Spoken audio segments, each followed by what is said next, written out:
Hey guys, tonight, we are going to do something a little different. We're going to step back in time, not to witness a grand battle, or a dramatic political betrayal, but to do something far more important. Grab a bite to eat. We're heading to ancient Rome, around the 2nd century AD, during the height of its power, a time of magnificent architecture, profound philosophy, and, as it turns out, surprisingly convenient takeout. Asterisk now. A small but friendly disclaimer. You probably wouldn't survive this. Not because of gladiators, but because of the complete and utter lack of hand sanitizer. The Roman concept of public health was, let's say, a work in progress. But for tonight, we're just gentle observers, immune to ancient germs and questionable food preservation techniques. Asterisk. So, before you get comfortable, take a moment to like the video and subscribe, but only if you genuinely enjoy what I do here. It's always nice to know you're out there, and if you feel like it, leave a comment telling me where you're listening from and what time it is. It's fascinating to see where these stories end up. Asterisk now. Dim the lights. Maybe turn on a fan for that soft background hum, and let's ease into tonight's journey together. Asterisk, the first thing you notice isn't the Colosseum or the grand temples, but the noise. It's a constant, rolling wave of sound, a symphony of a million lives lived at full volume. You've just arrived. Your journey from a quiet provincial town now, a fading, peaceful memory. This is Rome, the city, the center of the entire known world, and it sounds like it. The air itself feels crowded, thick with the shouts of vendors selling everything from figs to fabric, the rumble of iron-rimmed cartwheels on basalt flagstones, and the ceaseless chatter of people speaking a dozen different variations of Latin, Greek, and languages you don't even recognize. Asterisk, you stand for a moment at a bustling intersection, trying to get your bearings. There are no street signs, of course. You navigate by landmarks, a particular fountain, a crooked cypress tree, or the scent of a bakery that seems to be working overtime. The buildings, called insulae, lean towards each other over the narrow street, their upper stories made of wood and looking suspiciously flammable. They are so tall they blot out much of the afternoon sun, leaving the street level in a perpetual state of dusty twilight, occasionally pierced by a brilliant shaft of golden light. Asterisk, your new home, or rather, your rented room, is on the 5th floor of one such building. The climb up the rickety wooden staircase is an adventure in itself. Each step groans in protest, and you make a mental note to tread lightly, especially after dark. Your room, your cenaculum, is humble. It's small, with a single, unglazed window covered by a wooden shutter. The furniture consists of a simple rope bed, a small wooden chest for your belongings, and a clay lamp filled with olive oil. It's not much, but it's yours, for as long as you can pay the rent. Asterisk, you push open the shutter and look down. The world below is a river of humanity. People in simple wool tunics of beige and brown hurry along, their leather sandals slapping against the stones. A wealthy woman, carried in a litter by 4 strong men, glides through the crowd like a ship parting the waves. You see soldiers in armor, merchants with worried expressions, and children chasing a stray dog. Historians still wonder about the true composition of these Roman crowds. How many were born and bred Romans versus immigrants from Britannia, Syria, or North Africa? Looking down, it seems impossible to tell. The city is a mosaic of faces, each with a story you'll never know. Asterisk, as the initial awe wears off, a more pressing sensation takes over. Hunger. The journey was long, and you haven't eaten since morning. Your stomach rumbles, a quiet complaint against the city's cacophony. You look around your small room for a place to cook, and that's when the reality of urban Roman living truly sets in. There is no kitchen, there's no hearth, no oven, not even a dedicated space to prepare food. There is a small, portable brazier in the corner, but that's for warmth, not for attempting to cook a meal in a wooden tinderbox 5 stories up. For a moment, you feel a pang of modern frustration. No microwave, no stovetop, not even a sad little hot plate. Asterisk most Romans, you realize, lived like this. The vast majority of the city's population resided in these cramped apartments, and a private kitchen was a luxury reserved for the wealthy, who lived in spacious ground-floor homes, or don't. So, how did 1,000,000 people eat every day? Asterisk your nose provides the answer. Drifting up from the street below is an irresistible mix of aromas. There's the scent of baking bread, rich and comforting. There's the savory smell of sizzling sausages and something garlicky and warm. There's a sweet, spicy scent that might be cinnamon or cloves. Your hunger, which was a quiet suggestion a moment ago, is now a loud and clear demand. You can't cook here, but you don't have to. Dinner is waiting for you down there, somewhere in the beautiful, chaotic, and slightly overwhelming heart of Rome. All you have to do is go find it. You close the shutter, check the small pouch of coins tied to your belt, and head back down the groaning stairs, ready for your first real Roman meal. The takeout adventure is about to begin. Stepping back out onto the street is like re-entering a fast-moving river. The flow of people has a current of its own, and you have to learn to swim with it, or risk getting swept away.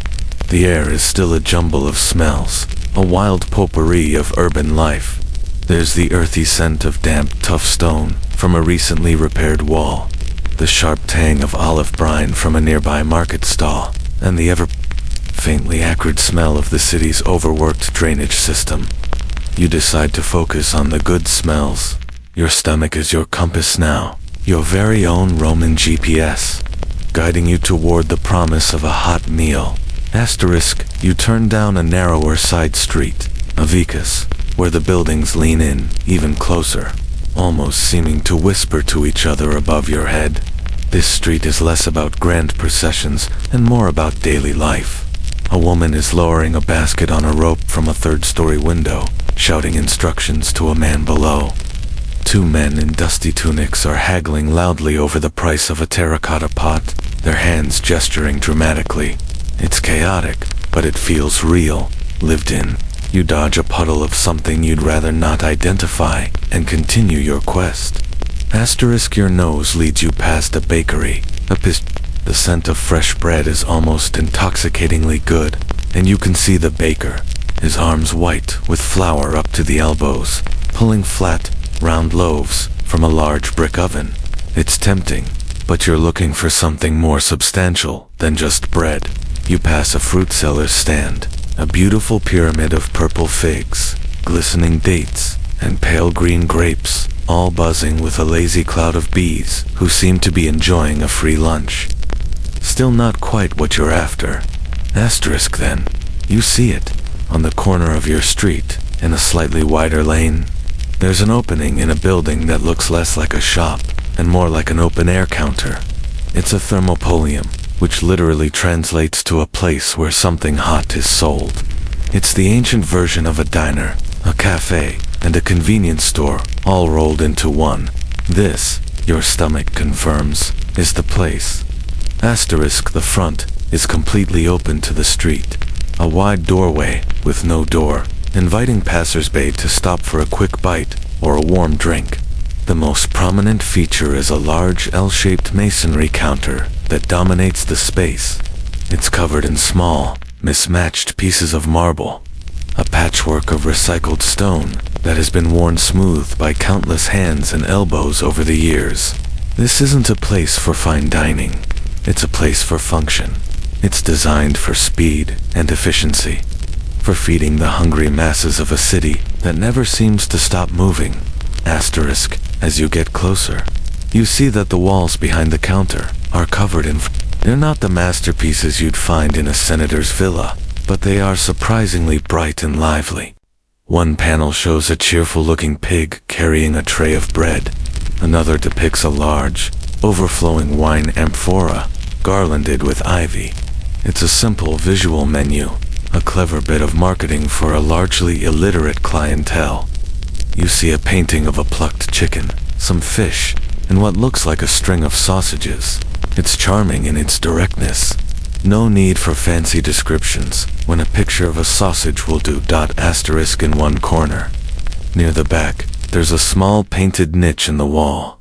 This is the lorarium, a little shrine to the household gods who protect the establishment. A small clay lamp flickers within it, its flame casting a soft, warm light. It's a quiet reminder that even in a place of commerce, the gods are watching over the business, ensuring the wine doesn't sour and the stews don't burn.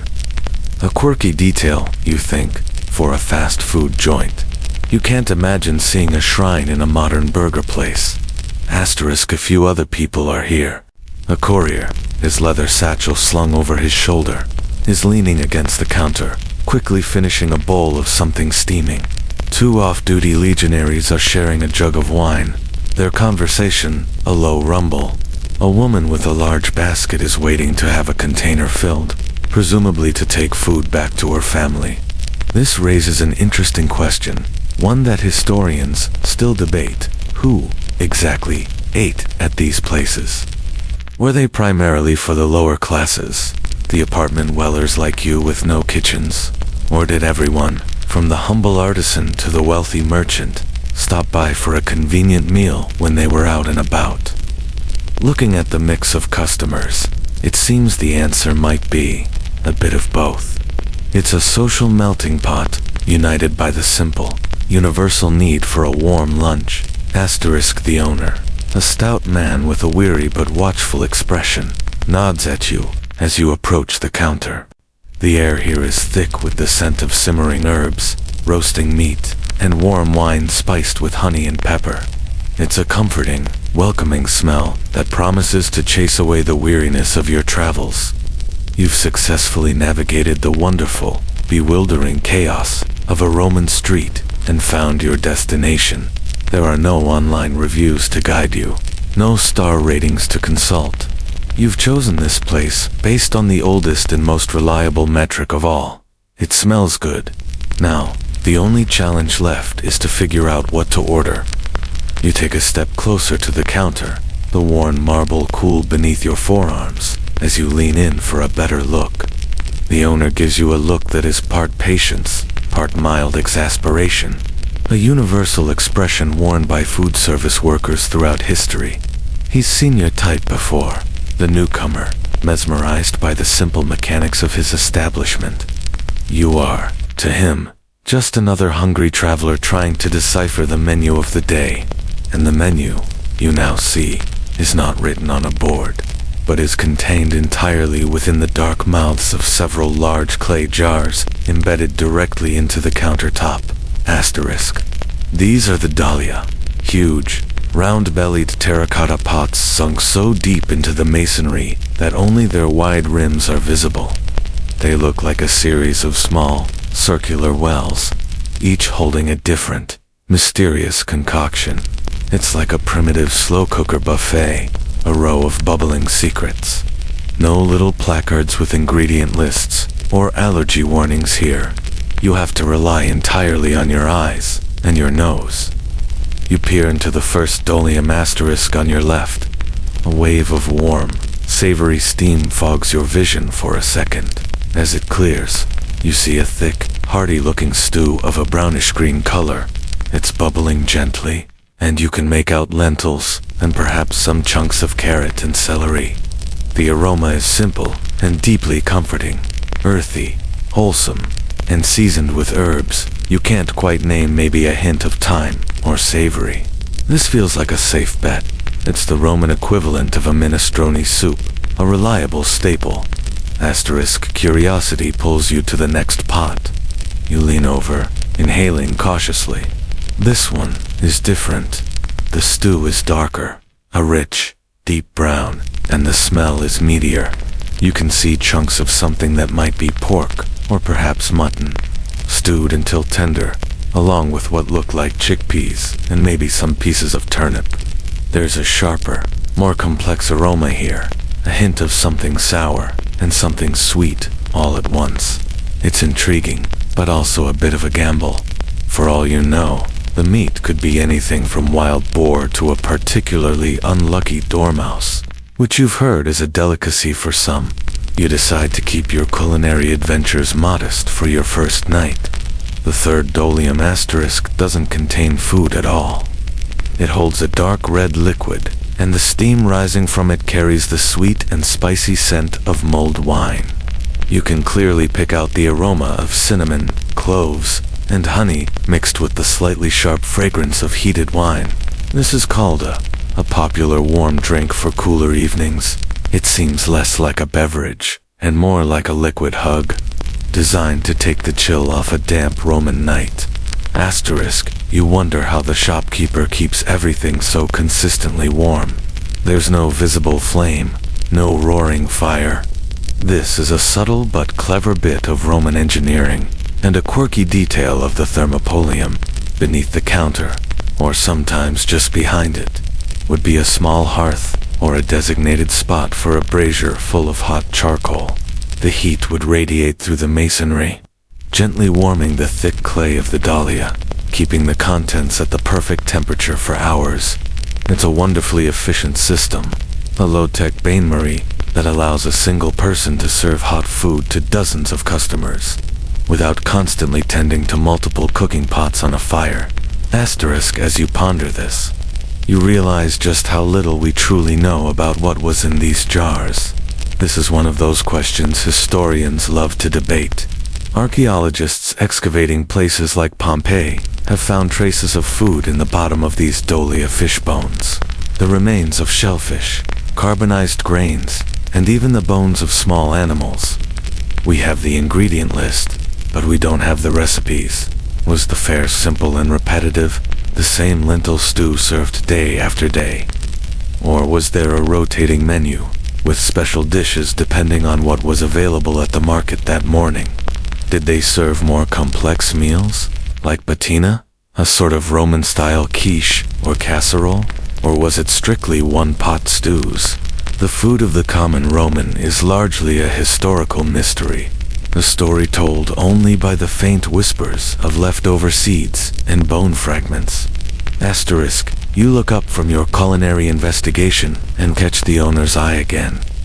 He raises an eyebrow, a silent well. Have you decided, or are you just here to admire the pottery? He holds a large bronze ladle, poised for action. The moment of decision has arrived. The other patrons seem to have finished their meals and are getting ready to leave. The two soldiers are laughing as they drain the last of their wine jug, their armor clinking softly. The courier is gone, already back on his route through the sprawling city.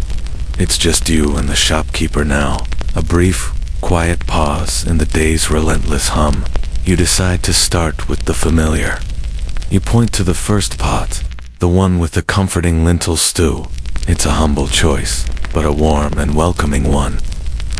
You point to the lentil stew, and the shopkeeper gives a curt, satisfied nod. A decision has been made. Commerce can proceed. He turns his back to you for a moment and retrieves a simple, reddish-brown earthenware bowl from a stack on a wooden shelf. It's not elegant. It's thick-walled and utilitarian, with a slight wobble to its base and a small chip on the rim, a testament to its long and storied career of holding hot stew.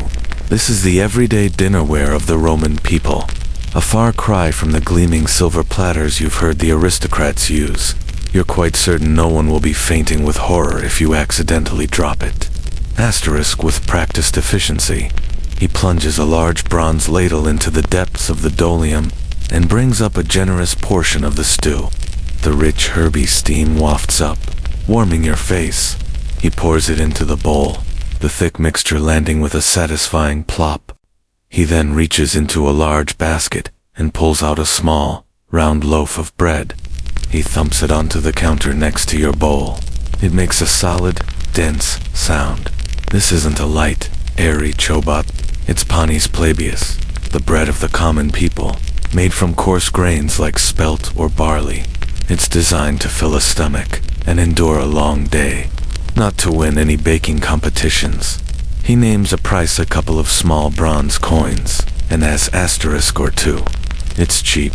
This is fuel for the city's engine, an affordable calorie infusion for the working man and woman. You untie your small coin pouch, pick out the correct amount, and place it on the smooth marble. The transaction is complete. He gestures with his head toward a narrow wooden ledge built against the wall, where a few other patrons are sitting on low stools. It's the ancient equivalent of bar seating. Asterisk, you pick up your meal. The bowl is hot, and you have to juggle it carefully as you make your way to an empty spot on the ledge. You sit down, the rough-hewn wood of the stool feeling solid beneath you. For a moment, you just look at your first Roman dinner. The stew is a humble mosaic of browns and greens. The lentils have been cooked down so they are soft and creamy, thickening the broth.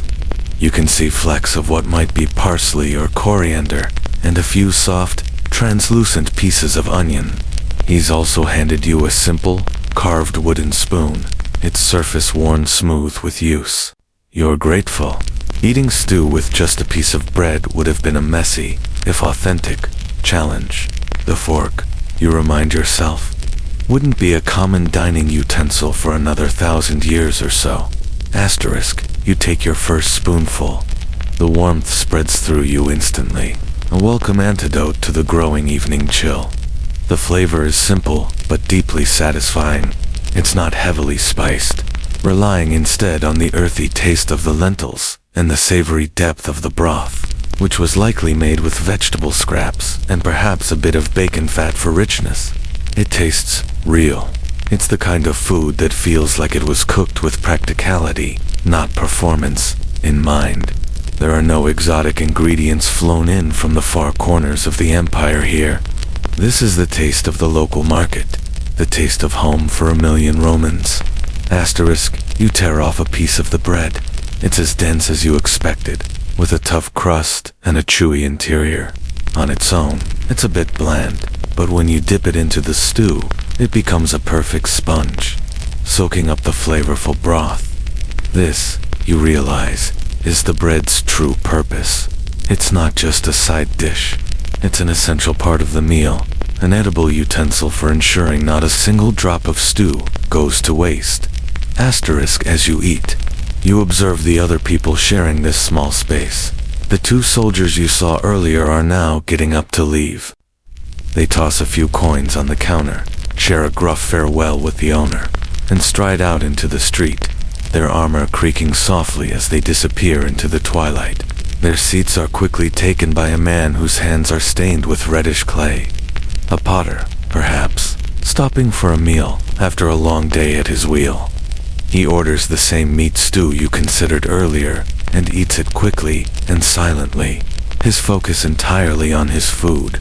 Asterisk, this brings up a fascinating, unanswered question about places like this. What was the social etiquette? Were thermopolia noisy, boisterous places for social gathering, like a modern pub, or were they quiet, functional spaces for a quick, solitary meal? Roman literature is full of descriptions of extravagant dinner parties and formal banquets, but it's mostly silent on the day-to-day dining habits of ordinary people. Did you make small talk with the person sitting next to you on the ledge? Did you complain about your landlord or the price of olive oil? Or did you just eat your stew and leave, based on the quiet, focused demeanor of the potter beside you? It seems that for now, at least, this is a place for personal refueling, not public discourse. But maybe, as the night wears on, that will change. You take a step closer to the counter, the worn marble cool beneath your forearms as you lean in for a better look. The owner gives you a look that is part patience, part mild exasperation, a universal expression worn by food service workers throughout history. He's seen your type before. The newcomer, mesmerized by the simple mechanics of his establishment. You are, to him, just another hungry traveler trying to decipher the menu of the day.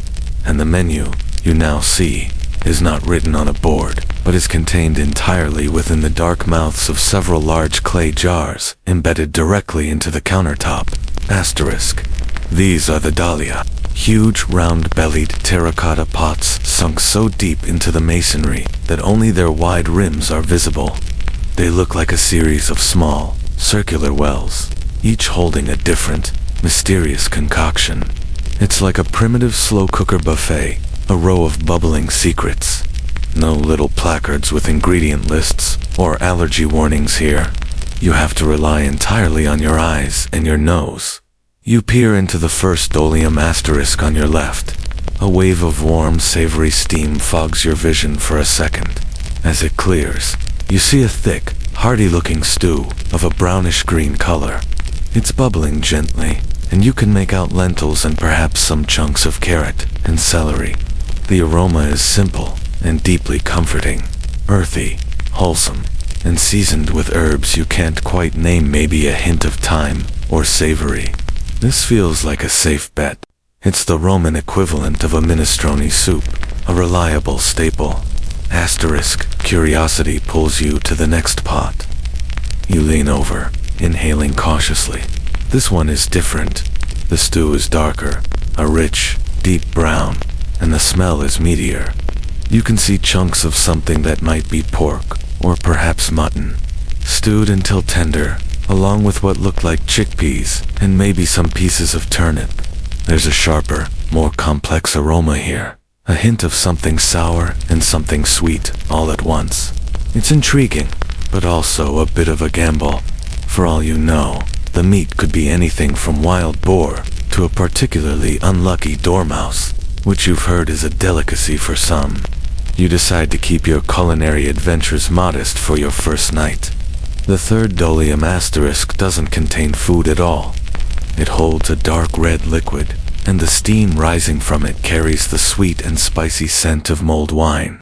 You can clearly pick out the aroma of cinnamon, cloves, and honey, mixed with the slightly sharp fragrance of heated wine.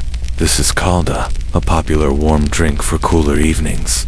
It seems less like a beverage, and more like a liquid hug, designed to take the chill off a damp Roman night. Asterisk, you wonder how the shopkeeper keeps everything so consistently warm. There's no visible flame, no roaring fire. This is a subtle but clever bit of Roman engineering, and a quirky detail of the thermopolium. Beneath the counter, or sometimes just behind it, would be a small hearth, or a designated spot for a brazier full of hot charcoal. The heat would radiate through the masonry, gently warming the thick clay of the dolia, keeping the contents at the perfect temperature for hours. It's a wonderfully efficient system, a low-tech bain-marie that allows a single person to serve hot food to dozens of customers, without constantly tending to multiple cooking pots on a fire. Asterisk, as you ponder this, you realize just how little we truly know about what was in these jars. This is one of those questions historians love to debate. Archaeologists, excavating places like Pompeii, have found traces of food in the bottom of these dolia fish bones. The remains of shellfish, carbonized grains, and even the bones of small animals. We have the ingredient list, but we don't have the recipes. Was the fare simple and repetitive? The same lentil stew served day after day? Or was there a rotating menu, with special dishes, depending on what was available at the market that morning? Did they serve more complex meals, like patina, a sort of Roman-style quiche or casserole? Or was it strictly one-pot stews? The food of the common Roman is largely a historical mystery, a story told only by the faint whispers of leftover seeds and bone fragments. Asterisk, you look up from your culinary investigation and catch the owner's eye again. He raises an eyebrow, a silent well. Have you decided, or are you just here to admire the pottery? He holds a large bronze ladle, poised for action. The moment of decision has arrived. The other patrons seem to have finished their meals and are getting ready to leave. The two soldiers are laughing as they drain the last of their wine jug, their armor clinking softly. The courier is gone, already back on his route through the sprawling city. It's just you and the shopkeeper now, a brief, quiet pause in the day's relentless hum. You decide to start with the familiar. You point to the first pot, the one with the comforting lentil stew. It's a humble choice, but a warm and welcoming one.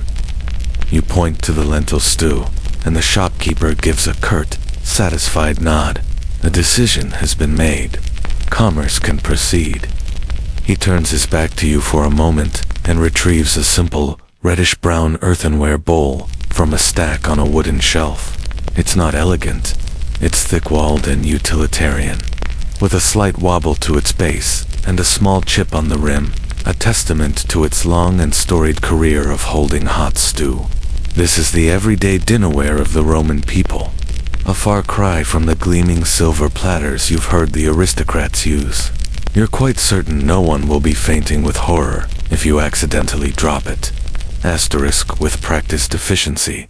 He plunges a large bronze ladle into the depths of the dolium and brings up a generous portion of the stew.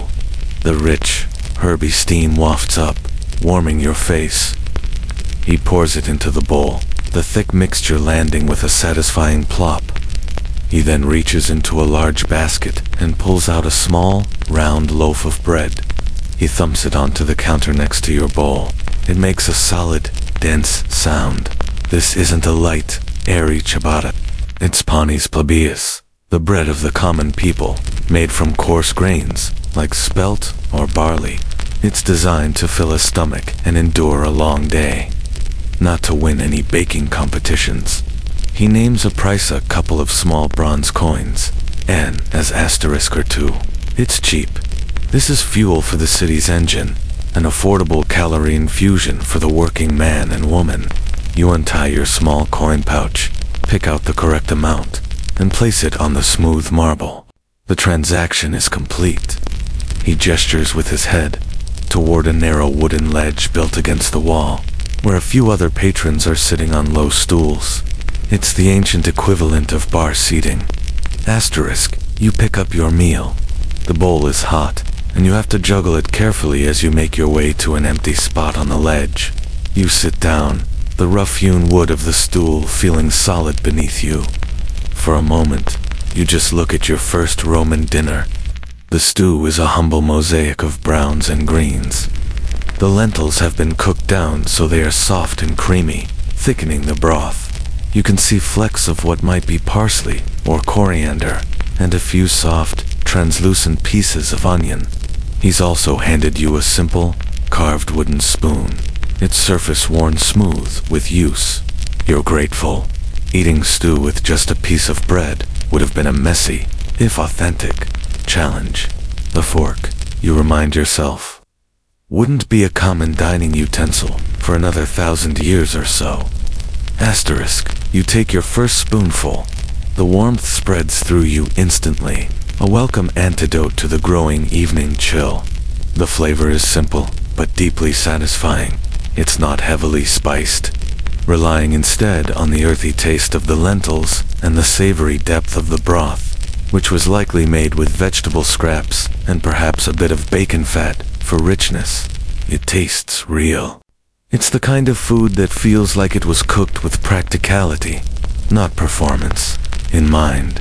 There are no exotic ingredients flown in from the far corners of the empire here.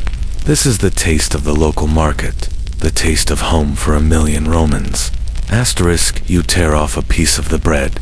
It's as dense as you expected, with a tough crust and a chewy interior.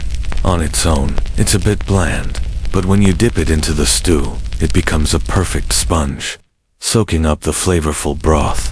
This, you realize, is the bread's true purpose. It's not just a side dish.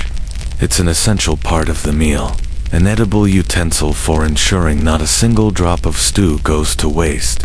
Asterisk, as you eat, you observe the other people sharing this small space. The 2 soldiers you saw earlier are now getting up to leave. They toss a few coins on the counter, share a gruff farewell with the owner, and stride out into the street, their armor creaking softly as they disappear into the twilight.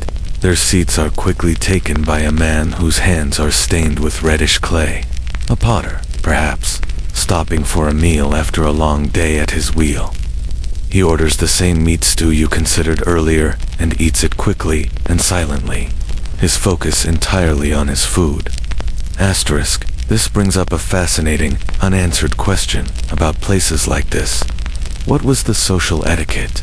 Were thermopolia noisy, boisterous places for social gathering, like a modern pub, or were they quiet, functional spaces for a quick, solitary meal.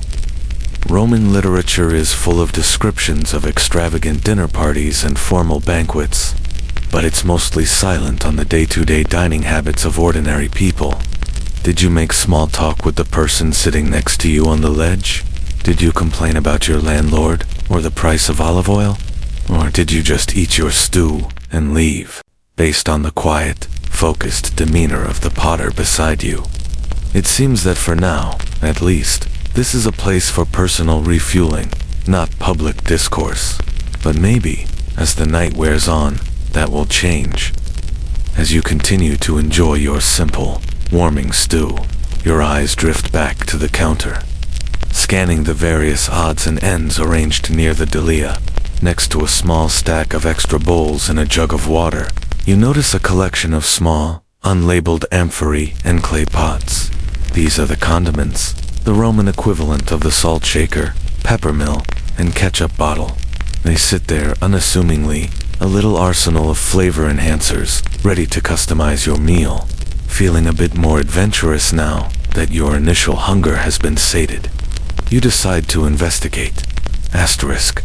You carry your bowl back to the counter, gesturing towards the small pots with a questioning look. The owner, who is busy wiping down a section of the marble with a damp rag, just grunts and gives a slight wave of his hand, a universal sign for help yourself. But don't make a mess. You set your bowl down and lean in to examine the options.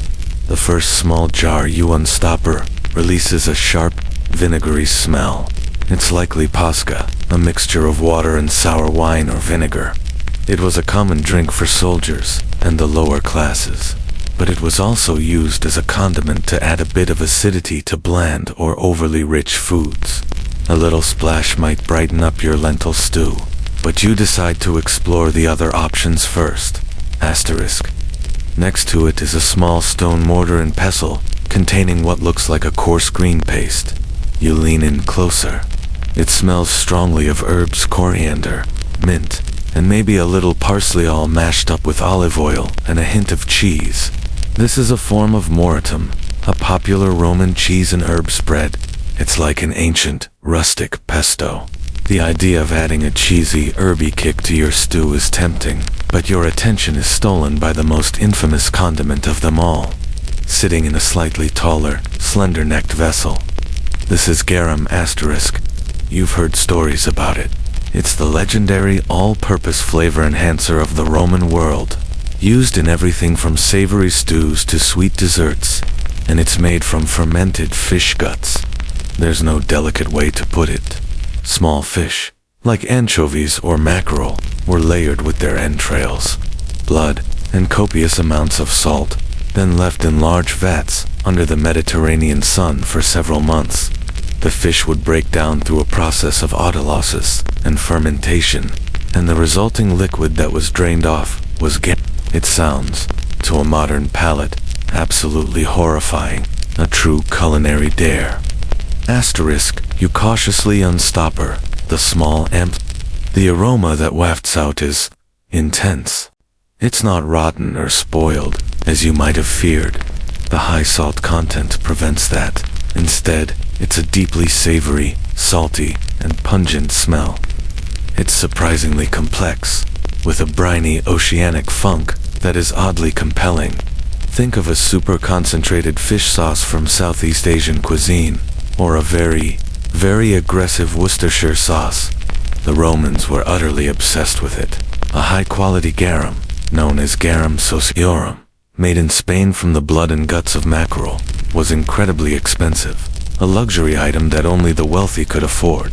The version here, in this humble thermopolium, is likely a cheaper, locally made variety.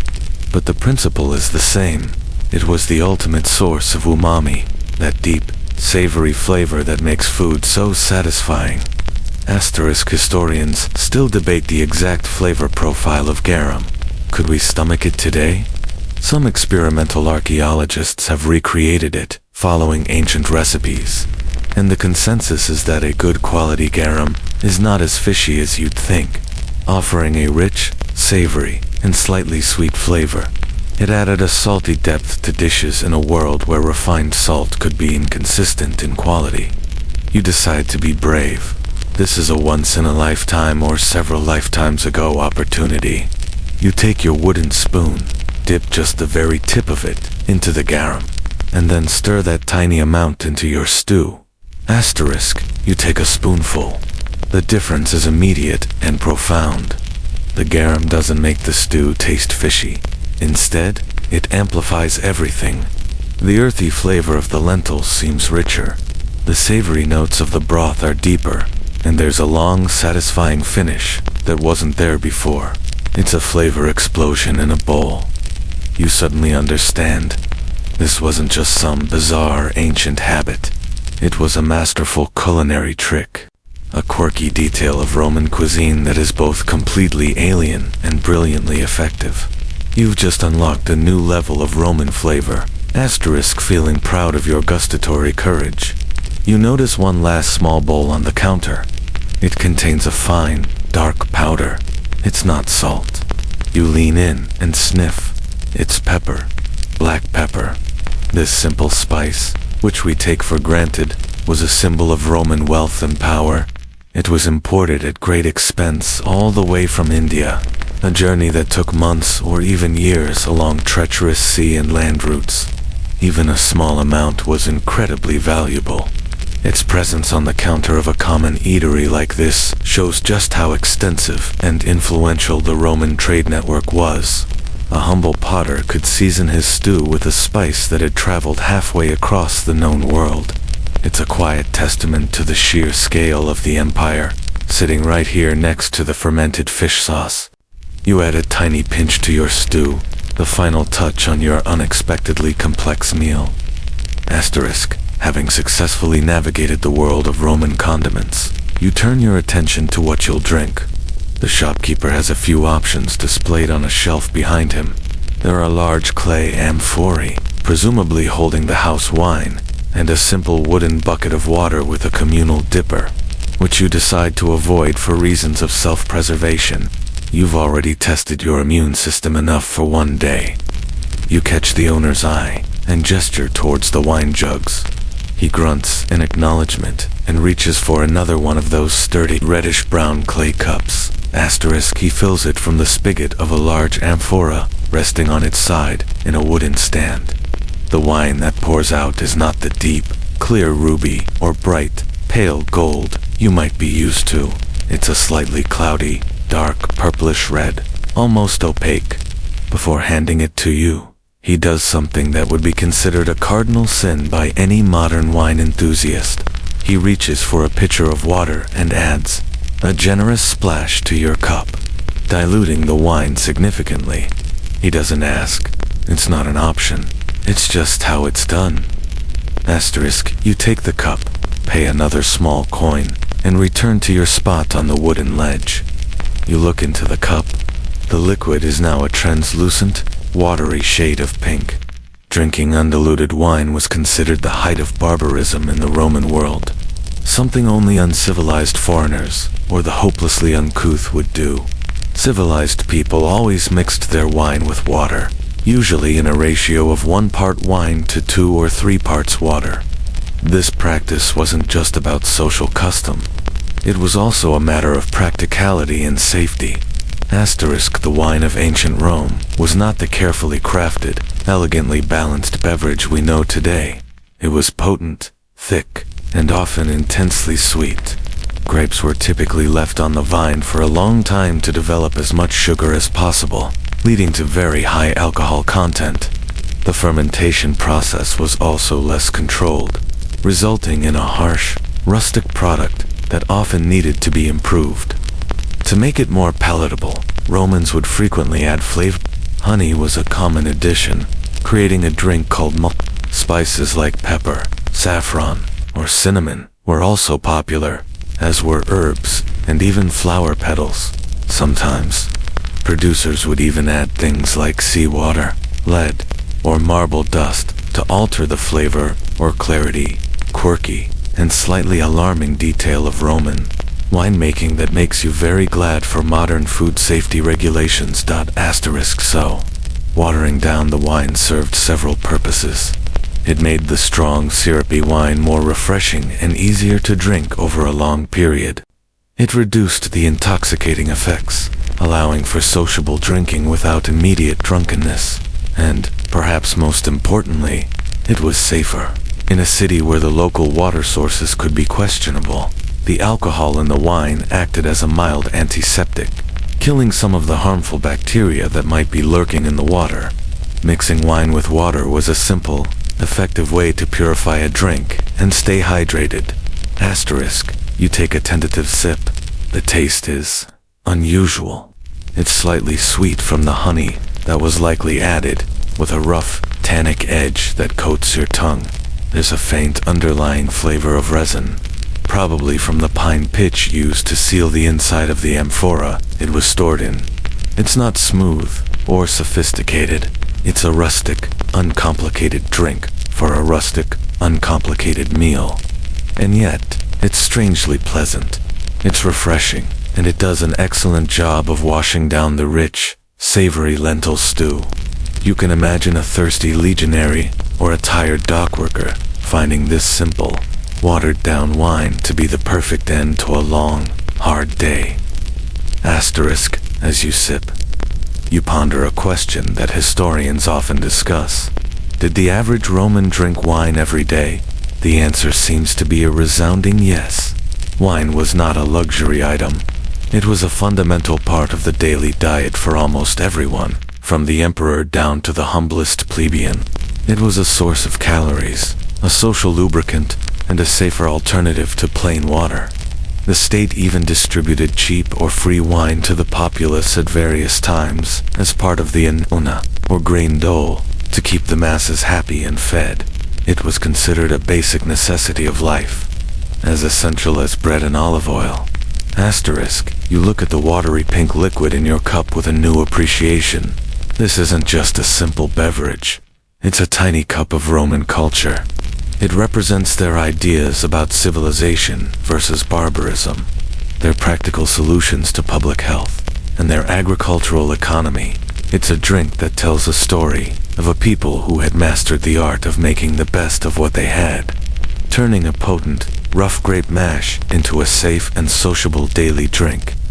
You take another sip, the slightly sweet, slightly resinous flavor, now feeling less strange and more like an authentic taste of the past. It perfectly complements the last few spoonfuls of your garum-enhanced stew. The arrival of the two construction workers signals a subtle shift in the rhythm of the city and, consequently, in the life of the thermopolium. The brief, quiet lull is over. The afternoon is bleeding into evening, and the city is changing its clothes. Moving from the business of the day to the leisure of the night, you decide to stay a little longer, to order another cup of that strange but pleasant wine, and just watch. Your little spot on the wooden ledge against the wall provides a perfect vantage point from which to observe the unfolding human drama of a Roman evening. Asterisk. The first wave of new customers is the workforce heading home. A group of men, their tunics smeared with grime and sweat, files in. They might be dock workers from the river port on the Tiber, having spent their day hauling heavy amphorae of wine from Gaul or sacks of grain from Egypt. They don't linger. They buy their food, mostly the hearty meat stew or sausages with bread, and take it with them, presumably back to their small rooms in the nearby insulae. They are quiet, their faces etched with the deep fatigue of a day of hard physical labor. They exchange only a few words with the owner, their transactions swift and practiced. This is their daily routine, a familiar and necessary stop on the journey from work to rest. Asterisk. Close behind them comes a different class of customer. A man in a slightly finer tunic, a clean one of bleached wool, enters. He is carrying a wax tablet and a stylus. He might be a clerk, a scribe, or a junior administrator from one of the city's countless government offices. He doesn't order food to go. Instead, he takes a seat on a stool, orders a cup of the warm spiced calda, and sits sipping it slowly, his eyes staring blankly at the wall. He seems to be decompressing, letting the noise and stress of his day melt away before he continues on his way home. For him, this place is not just a source of calories. It's a brief sanctuary, a halfway house between his public and private life. Then you see a group you haven't seen before, women. Throughout the afternoon, the clientele was almost exclusively male. But now, as dusk settles, a few women appear. One is an older woman, a grandmother perhaps, who brings her own lidded clay pot for the owner to fill with lentil stew. She pays, exchanges a bit of neighborhood gossip with the owner, and then shuffles off into the darkening streets. Another is a younger woman, probably a servant from a nearby wealthy household, sent on an errand. She is carrying several small wooden bowls, and is clearly in a hurry, her eyes darting nervously towards the street as she waits for her order. This reflects a fascinating and debated aspect of Roman social life. To what extent did women frequent public establishments like this? For respectable upper-class women, it would have been unthinkable. Their place was in the domus, the private home. But for women of the lower classes, shopkeepers, artisans, servants, and the poor, the line between public and private was much blurred. They lived and worked in the public eye, and a trip to the local thermopolium to buy the family dinner was likely a common and necessary chore. These establishments were an integral part of the domestic economy for families without kitchens. The woman with her clay pot isn't just a customer. She's a window into the daily realities of Roman family life. As the light outside fades further, the owner lights a few more olive oil lamps. Their small, flickering flames cast a warm, dancing glow over the shop, making the painted frescoes on the walls seem to come alive. The atmosphere grows cozier, more intimate. The new light attracts a new crowd, a group of 3 young legionaries, clearly off-duty and looking for a bit of evening entertainment, swaggers in. They are loud and cheerful, their jokes echoing in the small space. They order a large jug of wine undiluted, you notice with a smirk, though the owner gives them a look and adds a splash of water. Anyway, and take over a corner of the counter, their boisterous energy changing the entire mood of the place. You sit quietly, an anonymous observer in the corner, nursing your drink. You are watching the city's ecosystem in miniature. The thermopolium is a social crossroads, a place where different paths intersect for a brief moment.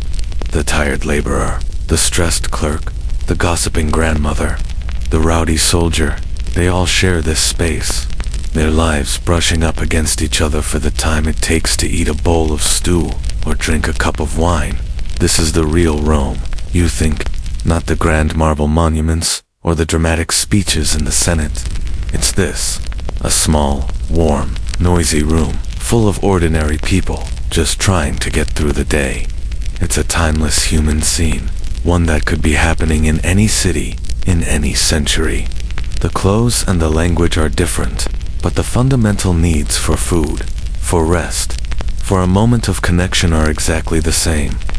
As the evening deepens and the thermopolium grows busier, you start to think more about the practicalities of the food being served. The stews have been sitting in their warm clay pots for hours. The sausages hang from their hooks in the open air. The water in the bucket. Well, you've already decided to ignore the water. This leads you to a rather pressing and uncomfortable question. How did the Romans think about freshness and hygiene? Your modern sensibilities, trained by refrigeration, expiration dates, and health department ratings, are starting to send up a few quiet alarm bells. You look again at the dahlia set into the counter. The slow cooking method is brilliant for keeping food hot, but it's also a perfect breeding ground for bacteria, if not managed carefully. How old is the stew you just ate? Was it made fresh this morning? Or is it the leftover dregs from yesterday, reheated and topped up with new ingredients? This wasn't just a concern for picky eaters. Food poisoning was a real and constant danger in the ancient world. Without refrigeration, preserving food was a daily battle against decay. The Romans were not ignorant of these dangers. They were actually quite sophisticated in their preservation techniques, born of necessity. Salting was the most common method. Meat and fish were heavily salted and dried to draw out moisture, allowing them to be stored for months.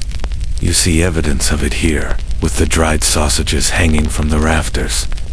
Smoking was another effective technique, used for both meat and cheese, imparting flavor while dehydrating and protecting the food. Pickling was also widespread. Vegetables, and even some fruits and fish, were submerged in brine or strong vinegar, the pauska you saw earlier, to keep them from spoiling. But what about fresh food? That was a different challenge. The concept of fresh in Rome was very different from our own. Fresh meant it was probably purchased from the market that morning. By evening, it was already considered old. The daily trip to the market wasn't just a charming social ritual. It was an absolute necessity. You bought what you needed for the day, and you cooked it or preserved it immediately. The owner of this thermopolium would have understood this rhythm intimately. The stews he serves are a perfect solution to this problem. By keeping them simmering at a high temperature all day, he effectively sterilizes them, killing off most harmful bacteria. A long, slow cook was not just a way to tenderize tough cuts of meat. It was a food safety strategy. A quirky detail you might not consider is that heavily spiced food wasn't just about flavor. Many spices, like cloves, pepper, and thyme, have natural antimicrobial properties. So, a well-seasoned stew was also a safer stew.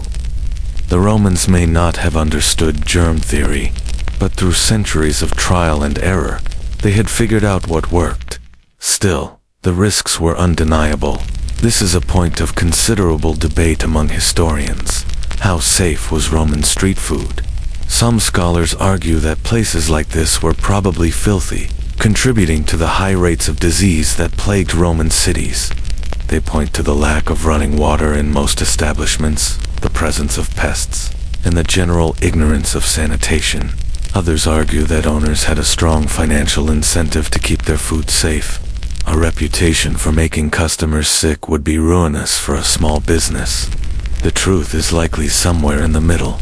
The quality and cleanliness of thermopolia probably varied wildly, just like restaurants do today.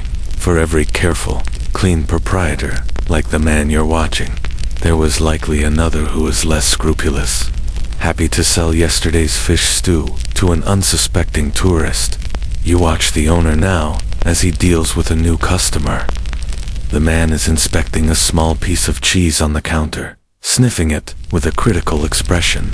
The owner seems unoffended, allowing the customer to conduct his inspection. This was the ancient method of quality control. Your own senses. You looked, you smelled, you maybe even tasted a tiny bit before you bought. There were no government inspectors to shut down a dirty kitchen. The principle of caveat emptor, let the buyer beware, was the law of the land. Thinking about all this gives you a newfound respect for the simple meal you just enjoyed. It was a product of a complex system of supply chains, preservation techniques, and hard-won empirical knowledge. It was a small victory in the daily, relentless war against decay. Your lentil stew wasn't just food. It was a triumph of ingenuity. You take another sip of your wine, feeling a strange sense of gratitude. Your stomach is full, you feel fine, and you've managed to avoid any immediate encounters with ancient pathogens. In 2nd century Rome, you realize that counts as a very successful dining experience. The savory warmth of the stew and the gentle buzz from the watered-down wine have left you feeling content. But now a new, more subtle craving begins to surface. It's the ancient, universal call for something sweet to finish the meal. You look around the thermopolium, but there are no desserts on offer. The menu here is strictly functional, focused on savory, filling fare. The owner is a purveyor of sustenance, not indulgence. If you want a sweet treat, you'll have to venture back out into the urban wilderness to hunt one down. Asterisk, you slide off your stool. give a final nod to the owner, who is now in the midst of a lively negotiation with the three soldiers over the price of another wine. Jug and step out of the warm bubble of the shop. The street has grown darker, more mysterious. The twilight has deepened into a true evening, and the city is now painted in stark contrasts of deep shadow and flickering orange light from the countless oil lamps and torches that have been lit in doorways and windows. The noise has changed, too. The sounds of commerce and labor have faded, replaced by the sounds of leisure. Music drifting from a tavern down the street, laughter from an open window above, and the constant rolling murmur of conversation. Asterisk, you stand for a moment, letting your senses adjust. Your stomach may be your guide for savory food, but your nose is your guide for everything else. You filter out the familiar city, smells the dust, the smoke, the vague hint of the Tiber River, and search for something new. And then you find it. A thin, sweet ribbon of scent winding its way through the heavier aromas of the evening. It's the smell of honey, warm and fragrant, mixed with the comforting scent of baking dough and a hint of spice, maybe cinnamon or anise. It's an irresistible invitation. Asterisk, you follow the scent down the street, weaving through the thicker evening crowds. You turn a corner, and there, in a small, recessed doorway, you find the source. It's a mobile street cart, a simple, two-wheeled wooden affair that looks ancient and well-loved. An old woman, her face a beautiful map of wrinkles, is tending to it. She is the opposite of the gruff, efficient thermopolium owner. There's a quiet, gentle energy about her. She presides over her small operation with a serene focus. Asterisk, her cart is a miniature bakery. On one side, a small clay brazier glows with red-hot charcoal, providing a gentle heat. On top of the brazier rests a flat sheet of terracotta, her makeshift griddle. On this hot surface, she is slowly warming a batch of small, round cakes. They are golden brown and glistening under the light of the single oil lamp hanging from a hook on her cart. This is her entire enterprise, a tiny island of sweetness in the sprawling, savory city. These are dulce asterisk, the simple sweets of the Roman people. Specifically, they look like liba, small sacrificial cakes that were also a popular everyday treat. They are made from a simple dough, likely flour mixed with soft cheese, similar to modern ricotta, which gives them a dense, moist texture. After being baked or fried, they are soaked in honey. The cakes on her griddle are sitting in a shallow pool of the warm, liquid gold, absorbing its sweetness. She has a small bowl of poppy seeds next to her, and she occasionally sprinkles a few over the tops, where they stick to the glistening surface. Asterisk, you approach the cart, and the old woman looks up, her eyes crinkling in a warm, welcoming smile. You don't need to speak Latin to conduct this transaction. You simply point at the cakes. She nods, picks up one of the warm, sticky treats with a pair of small wooden tongs, and places it not on a plate, but on a large, clean laurel leaf that she takes from a small stack. It's a beautifully simple, disposable, and wonderfully fragrant piece of packaging. Asterisk, this raises another one of those quiet historical questions. How specialized were street vendors? We know about thermopolia serving hot meals, but were there dedicated dessert carts like this one? Or piemen selling savory pastries? The evidence is sparse, but finds at Pompeii suggests that mobile food vending was common, with carts designed to sell everything from bread to soup. A dedicated sweet seller like this woman was likely a familiar sight in the busier neighborhoods, catering to that universal human desire for a little something sweet after dinner. Asterisk, you hand her a single, small bronze coin, and she accepts it, her fingers dry and papery against yours. She places the coin in a small wooden box, and then turns her attention back to her cakes, leaving you to your dessert. You hold the laurel leaf carefully. The cake is warm, and its sticky honey coating is already starting to seep onto the leaf. You take a bite. The sweetness is intense, far more so than you're used to from refined sugar. It's the deep, floral, complex sweetness of pure honey. The cake itself is dense and moist, with a slightly savory, tangy undertone from the cheese in the dough. The poppy seeds add a tiny, nutty crunch. It's absolutely delicious. It's also a dentist's nightmare, and you briefly wonder about the state of Roman dental health before pushing the thought away. Tonight is for enjoyment, not for worrying about ancient cavities. You find an empty stone step nearby, sit down, and slowly savor your Roman dessert.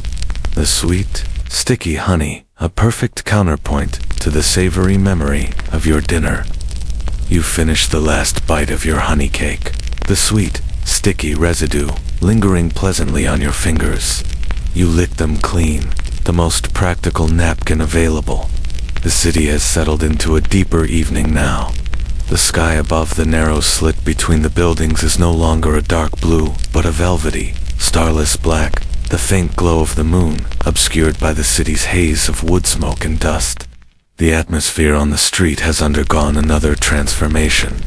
The purposeful energy of the homeward-bound workers has dissolved, replaced by a more meandering, social rhythm. You get up from your stone step and decide to wander back towards the thermopolium asterisk, drawn by a simple curiosity to see how its character has changed with the shifting hours. As you approach, you can hear it before you see it. The low murmur of conversation from earlier has risen in volume, punctuated by bursts of hearty laughter. The soft, flickering light from its open front now spills farther out onto the dark street, a beacon of warmth and conviviality. Asterisk, peering inside, you see that the clientele is entirely different from the weary laborers and solitary clerks of an hour ago. The place is now crowded, a lively mix of people seeking a bit of company to round off their day. The three boisterous soldiers are still there, their corner now even louder and more animated.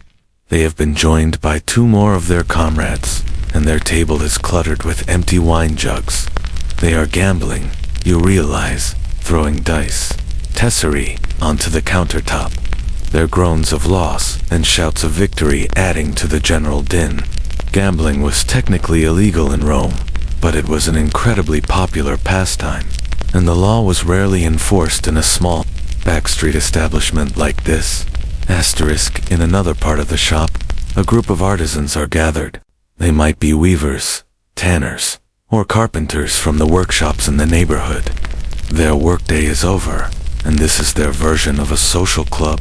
They are not as loud as the soldiers, but their conversation is animated, their hands gesturing as they discuss the day's events, the price of materials, or the latest bit of city gossip.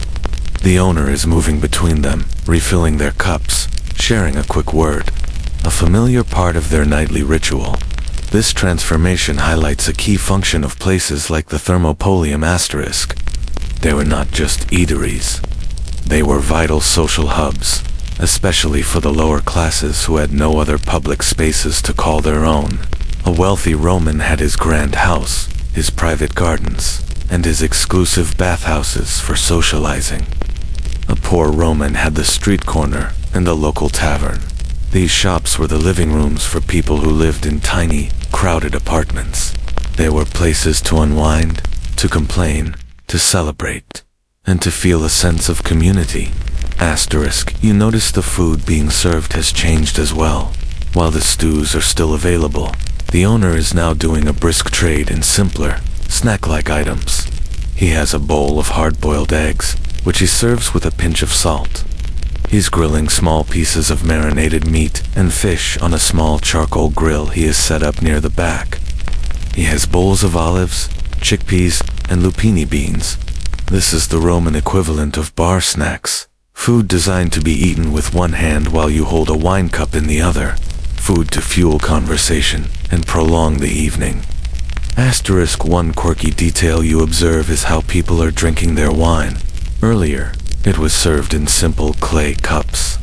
Now, some of the groups, like the soldiers, are drinking from a shared jug, but many of the regulars have brought their own drinking vessels. One of the artisans is sipping from a beautifully crafted, but clearly well-used bronze cup. Another man has a simple cup carved from wood. This was likely a common practice, a way to bring a small piece of home into the public space, and perhaps a subtle status symbol among those who had very little. Historians still wonder how widespread this practice was, but it speaks to a desire to personalize the impersonal experience of public life. Asterisk. The air is thick with the smells of grilled meat, spilled wine, and the pungent smoke from the oil lamps. It's a warm, human, and slightly rowdy atmosphere. The owner, who looked so tired just a short while ago, now seems energized by the crowd, moving with a quick, efficient rhythm. A master conductor orchestrating his small, chaotic symphony. You decide not to go back inside. You're an observer, a quiet ghost on this journey, and it feels right to watch this scene from the threshold, to witness this authentic slice of Roman nightlife, without disturbing its fragile, boisterous chemistry. It is a moment of pure, unvarnished life. 1,000 tiny stories unfolding all at once in a small, warm room on a dark Roman street. As you stand in the shadows, watching the lively scene inside the thermopolium, your attention is drawn to a detail you'd overlooked earlier. Among the boisterous groups and solitary drinkers, there is a steady trickle of customers who are clearly not staying. These are the takeout clients, the ones for whom this establishment serves its most basic and essential function. Watching them is like seeing a quiet, parallel narrative unfold, a story of domesticity intertwined with the public revelry. How, you wonder, do you get takeout in a world without paper bags, plastic containers, or styrofoam clamshells? Asterisk. The answer is a charming and resourceful display of ancient ingenuity. The first person you notice is a young boy, no older than 10, who approaches the counter with a serious and purposeful air. He's clearly been sent on an errand by his family. He hands the owner a few coins, and then presents his container, a stack of several large, flat cabbage leaves. The owner nods, unfazed, and ladles a generous portion of the meat stew directly onto the topmost leaf. He then places another leaf on top, and the boy expertly folds the edges of the bottom leaf up and over, creating a neat, biodegradable, and surprisingly leak-proof parcel.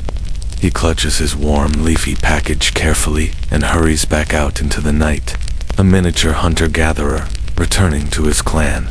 Asterisk. Shortly after, a man comes in carrying a small lidded wooden bucket, the kind a farmer might use for milk. He hands it to the owner, who fills it to the brim with a spiced wine. The calda, its steamy, sweet aroma, briefly perfuming the air.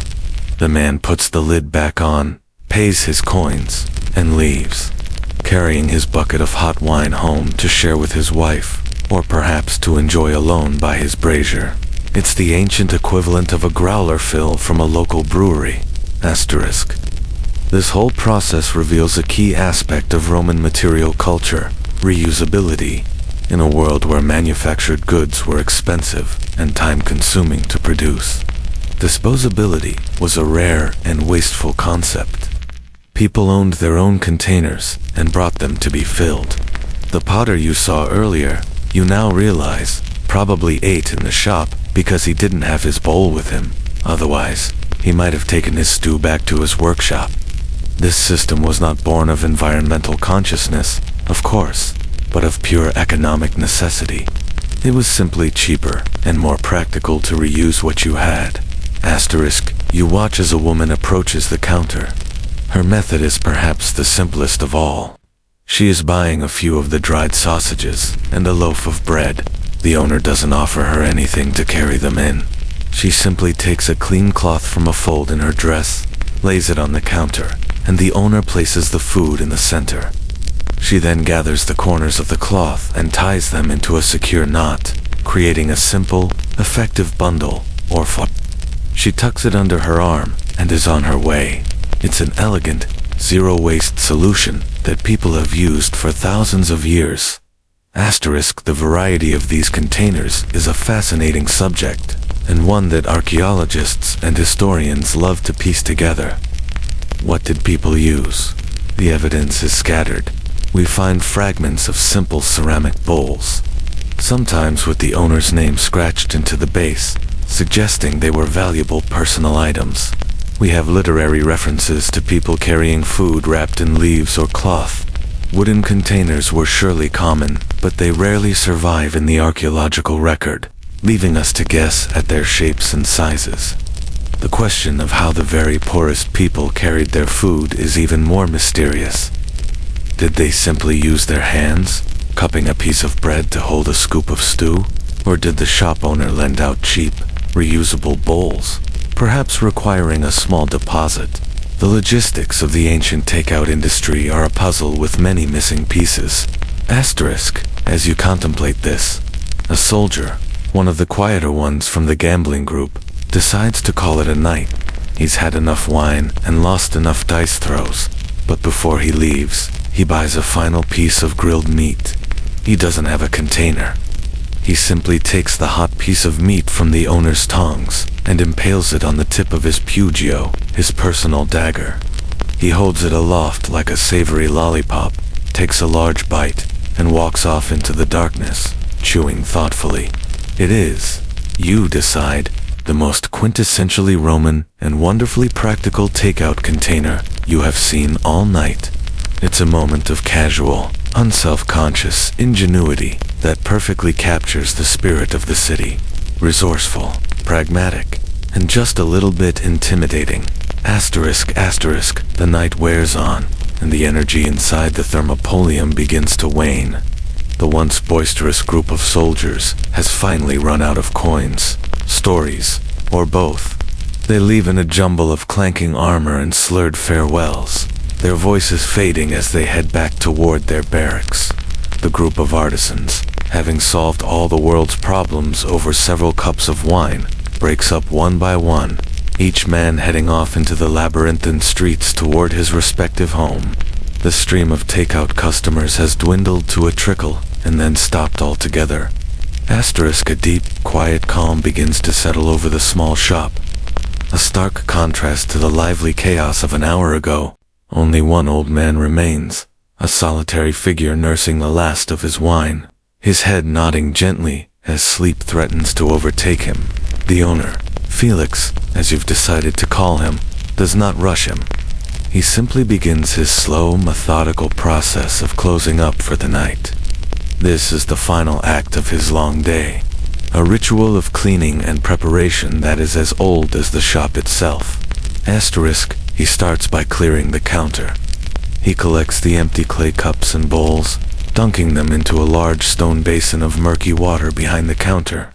He'll give them a proper scrubbing in the morning, with sand and fresh water from the public fountain.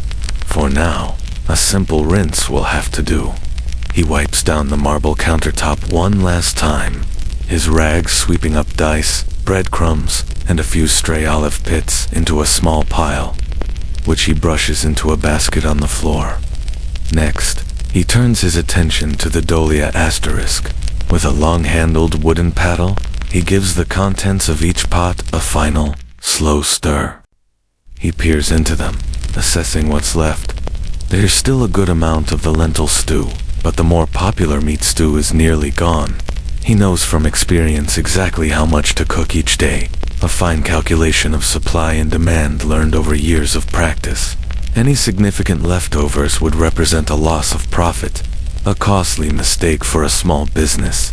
Asterisk, he then takes heavy wooden lids, which had been leaning against the wall, and places them over the mouths of the clay pots. This will keep the remaining food warm for a while longer, protecting it from the cool night air and any curious pests. The fires in the brazier below will slowly die out on their own, the embers glowing a dull red in the darkness beneath the counter before finally turning to gray ash. The slow cookers are being put to bed for the night. Asterisk, the owner then unhooks the remaining strings of sausages and the few unsold loaves of bread. He carries them towards the back of the shop, disappearing behind the curtain that leads to his living quarters. They will be stored there overnight, away from the open air of the street. It's a simple, necessary precaution. This raises a quiet, unanswered question. How did shopkeepers like him deal with theft? In a city with so much poverty, an open-fronted shop full of food must have been a tempting target. Were there heavy wooden shutters to close off the front, or did he simply rely on the solidarity of the neighborhood, where everyone knew everyone else, to keep his meager inventory safe? The archaeology is unclear. There are grooves for shutters on some Pompeian shops, but not all. Perhaps trust was the only lock he had. He re-emerges from behind the curtain and walks over to the old man, who is now sound asleep, his head resting on the counter. The owner gently shakes his shoulder. The old man jerks awake, looking around in confusion. The owner says something to him in a low, quiet voice, not unkindly, and gestures towards the street. It's time to go home. The old man fumbles for a coin, pays for his last drink, and shuffles out into the night. Another solitary soul swallowed by the darkness. Now, the shop is truly empty. It's just you, the silent observer, and Felix. He walks to the small shrine, the lararium, in the corner. He snuffs out the small oil lamp that has been burning all day, its flame a silent prayer to the household gods. The shop is plunged into near darkness, lit only by the faint, ambient moonlight filtering in from the street. He stands there for a moment in the quiet, his silhouette a study in exhaustion. His long day, which began before dawn, is finally over. He stretches, his back cracking audibly in the silence. Then, he turns and disappears one last time behind the curtain, leaving the shop to the shadows. The sounds of the city are muffled now, a distant, sleepy hum. The work is done. The city has been fed. It is time, at last, to rest.